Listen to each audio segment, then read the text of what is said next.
সুতরাং সকলে মিলে আসেন, প্রতিজ্ঞাবদ্ধ হই, আল্লাহ প্রাণ যেহেতু দিয়েছ একটা, সুযোগও একটা, এই সুযোগ আমি হাতছাড়া করতে রাজি না। হে আল্লাহ, যতদিন আমার ভেতরে প্রাণ আছে, সেই প্রাণে স্পন্দন আছে, যতদিন ধমনীতে রক্ত প্রবাহিত হবে, ততদিন পর্যন্ত হকের পক্ষে বাতিলের বিপক্ষে তোমার সাথে ব্যবসা করার নিমিত্তে তোমার কাছে জান আর মাল বিক্রি করার লক্ষ্য নিয়ে আমার আমরণ লড়াই আর সংগ্রাম চলবেই চলবে, চলবেই চলবে।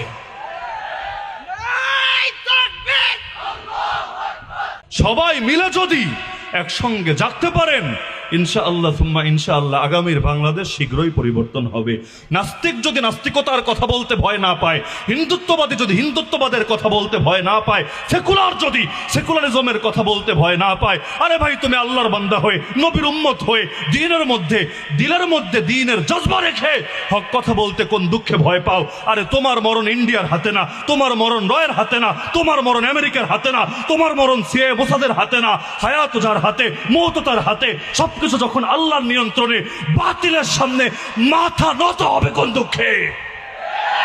সুতরাং একদিন বাঁচলেও সিংহের মতো বাঁচেন না, কারণ সিংহের মতো বাঁচে না, শিয়ালের মতো বাঁচেন, তাকদীর কিন্তু পরিবর্তন হবে না। সিংহের মতো বাঁচলেও ওই কয়দিনই বাঁচবেন, শিয়াল কুত্তার মতো বাঁচলেও যেই কয়দিন বাঁচবেন।